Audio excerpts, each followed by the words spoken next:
ಕರ್ನಾಟಕದಲ್ಲಿ ನಡೆದ ಮೊದಲ ಹಂತದ ಲೋಕಸಭಾ ಚುನಾವಣೆಯಲ್ಲಿ ಕಾಂಗ್ರೆಸ್ ಪಕ್ಷಕ್ಕೆ ಗುಡ್ ನ್ಯೂಸ್ ಸಿಗ್ತಾ ಇದೆ. ರಾಜ್ಯ ಗುಪ್ತಚರ ಇಲಾಖೆ ರಾಜ್ಯ ಸರ್ಕಾರಕ್ಕೆ ಒಂದು ಮಹತ್ವದ ರಿಪೋರ್ಟನ್ನು ಕೊಟ್ಟಿದೆ. ಆ ರಿಪೋರ್ಟ್ ಪ್ರಕಾರ 14 ಕ್ಷೇತ್ರಗಳ ಪೈಕಿ ಕಾಂಗ್ರೆಸ್ ಪಕ್ಷ 10ರಲ್ಲಿ ಜಯಬೇರಿ ಬಾರಿಸುತ್ತೆ ಅನ್ನೋ ಒಂದು ರಿಪೋರ್ಟ್ ಸಿಕ್ಕಿದೆಯಂತೆ. ಇದು ನಿಜಕ್ಕೂ ಕಾಂಗ್ರೆಸ್ ನಾಯಕರ ಉತ್ಸಾಹವನ್ನು ಇಮ್ಮಡಿಗೊಳಿಸಿದೆ ಅಂತಲೇ ಹೇಳ್ಬೋದು. ಯಾಕಂದರೆ 2ನೇ ಹಂತದ ಚುನಾವಣೆ ಮೇ 6ನೇ ತಾರೀಕು ನಡೀತಾ ಇದೆ. ಅಲ್ಲೂ 14 ಕ್ಷೇತ್ರಕ್ಕೆ ಎಲೆಕ್ಷನ್ ನಡೀತಾ ಇದೆ. ಮೊದಲ ಹಂತದಲ್ಲಿ 10 ಕ್ಷೇತ್ರ ಗೆಲ್ತೀವಿ ಅನ್ನೋ ಖುಷಿಯಿಂದನೇ ಈಗ ಕಾಂಗ್ರೆಸ್ ನಾಯಕರು 2ನೇ ಹಂತದ ಚುನಾವಣೆಗೂ ರೆಡಿ ಆಗ್ತಾ ಇದ್ದಾರೆ. ಇದು ಈಗ ರಾಜ್ಯ ರಾಜಕಾರಣದಲ್ಲಿ ಭಾರಿ ಸಂಚಲನವನ್ನೇ ಸೃಷ್ಟಿ ಮಾಡಿರೋದು ಮತ್ತು BJP ಹಾಗೂ JDS ನಾಯಕರಿಗೆ ತಳಮಳವನ್ನು ಸೃಷ್ಟಿ ಮಾಡಿರೋದು. 14 ಕ್ಷೇತ್ರಗಳಲ್ಲಿ ಯಾವ ಪಕ್ಷ ಎಷ್ಟು ಗೆಲ್ಲತ್ತೆ ಅನ್ನೋ ಒಂದು ಚರ್ಚೆಗಳಿಗಾಗಲೇ ಶುರುವಾಗಿದೆ. ಅವರವ್ರಿಗೆ ಸಂಬಂಧಪಟ್ಟಾಗಿ ಅವರವ್ರಿಗೆ ಅನ್ನಿಸ್ದಂಗೆ ಅವರವರೇ ಕೆಲವು ಚರ್ಚೆಗಳನ್ನು ಹುಟ್ಟು ಹಾಕ್ತಾ ಇದ್ದಾರೆ. ಆದರೆ ರಾಜ್ಯ ಗುಪ್ತಚರ ಇಲಾಖೆ CM ಸಿದ್ದರಾಮಯ್ಯನವರಿಗೆ ಕೊಟ್ಟಿರುವ ರಿಪೋರ್ಟ್ನಲ್ಲಿ ಕಾಂಗ್ರೆಸ್ ಪಕ್ಷ 10 ಕ್ಷೇತ್ರಗಳಲ್ಲಿ ಖಂಡಿತವಾಗಿಯೂ ಜಯಬೇರಿಯನ್ನು ಬಾರಿಸುತ್ತೆ. ಉಳಿದ 4 ಕ್ಷೇತ್ರಗಳಲ್ಲಿ 50-50 ಫೈಟ್ ಇದೆ, ನೆಕ್ ಟು ನೆಕ್ ಫೈಟ್ ಇದೆ, ಏನು ಬೇಕಾದರೂ ಆಗ್ಬೋದು ಆ 4 ಕ್ಷೇತ್ರಗಳಲ್ಲಿ ಅನ್ನೋ ಒಂದು ರಿಪೋರ್ಟನ್ನು ಕೊಟ್ಟಿರೋದು ಇವತ್ತು ರಾಜ್ಯ ರಾಜಕಾರಣದಲ್ಲಿ ಚರ್ಚೆ ಆಗ್ತಿರೋದು. ಯಾಕಂದರೆ ಎಲೆಕ್ಷನ್ ಆದ ದಿನವೇ, ಮತದಾನ ನಡೆದ ದಿನವೇ ಸಿದ್ದರಾಮಯ್ಯ ಮತ್ತು DK ಶಿವಕುಮಾರ್ ನಾವು 20ಕ್ಕೂ ಹೆಚ್ಚು ಕ್ಷೇತ್ರಗಳಲ್ಲಿ ಗೆಲ್ತೀವಿ, ರಾಜ್ಯದಲ್ಲಿ ಈ ಬಾರಿ ನಾವು 20 ಕ್ರಾಸ್ ಮಾಡ್ತೀವಿ ಅನ್ನೋ ಒಂದು ಉತ್ಸಾಹದ ಮಾತನಾಡಿದ್ರು. ಈಗ ಗುಪ್ತಚರ ಇಲಾಖೆ ಕೂಡ ಅದೇ ರೀತಿ ರಿಪೋರ್ಟನ್ನು ಕೊಡ್ತಾ ಇದೆ.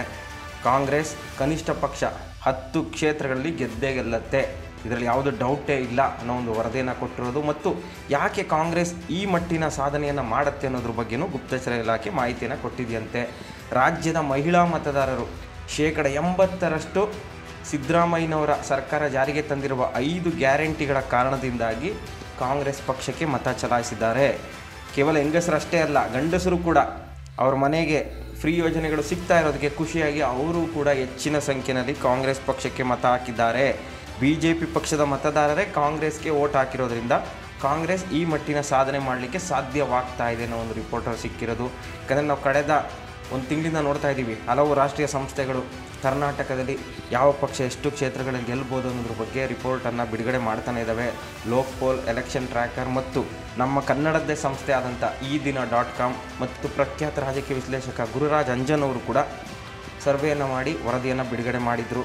ಆ ಎಲ್ಲ ಸರ್ವೆನಲ್ಲೂ ಕರ್ನಾಟಕದಲ್ಲಿ ಕಾಂಗ್ರೆಸ್ ಪಕ್ಷವೇ ಮೇಲುಗೈ ಸಾಧಿಸುತ್ತೆ, ಕಾಂಗ್ರೆಸ್ ಪಕ್ಷ ಈ ಬಾರಿ 20 ಕ್ಷೇತ್ರಗಳಲ್ಲಿ ಗೆಲ್ಲುವ ಸಾಧ್ಯತೆ ದಟ್ಟವಾಗಿದೆ ಅನ್ನೋ ಒಂದು ರಿಪೋರ್ಟನ್ನು ಕೊಟ್ಟಿದ್ದರು. ಮತ್ತು ಯಾಕೆ ಕಾಂಗ್ರೆಸ್ ಈ ಮಟ್ಟಿನ ಸಾಧನೆ ಮಾಡುತ್ತೆ ಅನ್ನೋದ್ರ ಬಗ್ಗೆನೂ ಅವರು ತಮ್ಮ ಅಭಿಪ್ರಾಯವನ್ನು ತಿಳಿಸಿದರು.